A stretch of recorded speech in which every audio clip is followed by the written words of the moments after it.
Hey guys, today I wanted to come on here and do something that you guys have been asking me to show you how to do for quite a while, and that is how to resize a closed-wefted wig. It is a little bit of a different process with a closed-weft versus an open-weft, so we're gonna go ahead and get into that and I'll show you exactly how you can do that. So all you're gonna need for this tutorial is two things, that's it.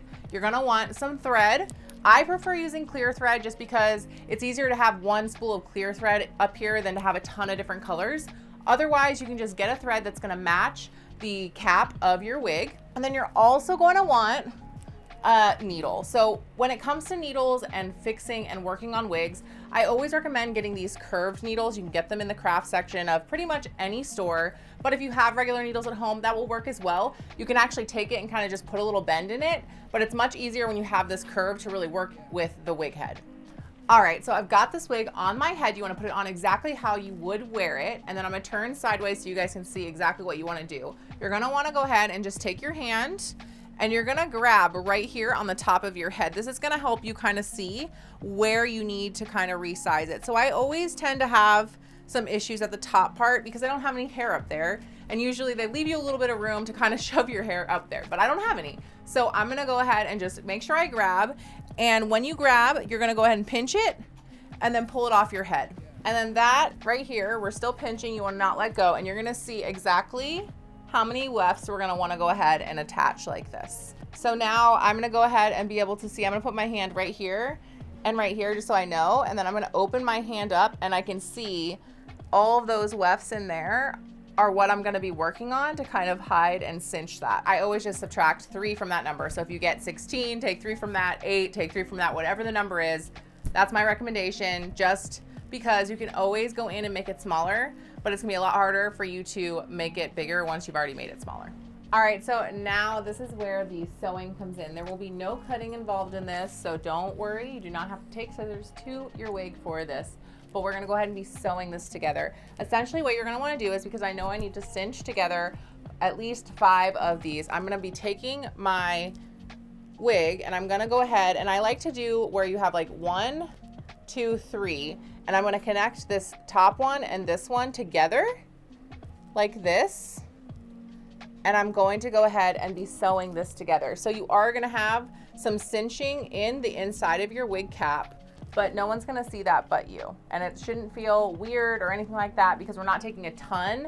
We're gonna only be taking like 3 at a time. So that's gonna be nice and small cinching instead of like a big, huge blob of fabric in the back. So I'm gonna go ahead and just be right here at the top where you see the sewing for this first weft. And then I'm gonna go ahead and just go in down to this one right here. So you're pretty much gonna use the threading of the wefts as a guide to kind of know where you should be putting your needle. And then we're gonna just pull this through. And it's gonna take a couple loops around before you're gonna be able to really pull it and see the cinching happen. And then you can really kind of gauge it.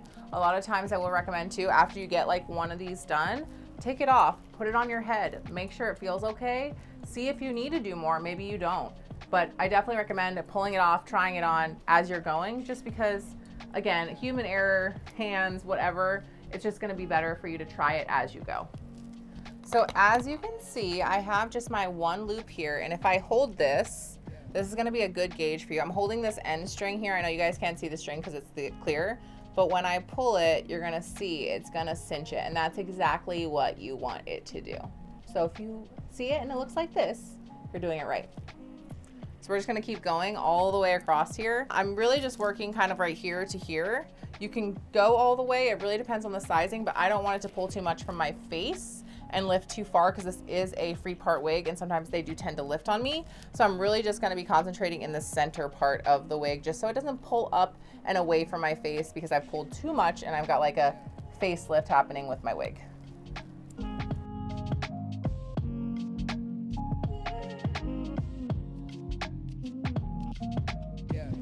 So then again, I'm just gonna pull this just to show you guys, this is kind of what you're gonna have. And usually I don't tend to pull it till I get a good amount because it is, with this clear thread I noticed too, it's a little bit more slippery.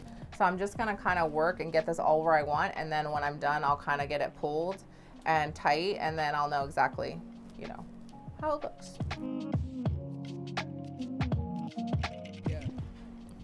And then I personally like to kind of, just for added security, I take the one end and the other end and I tie them together.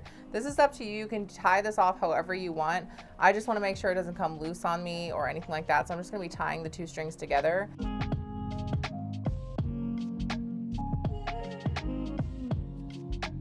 You cannot tell at all where I have sewn this.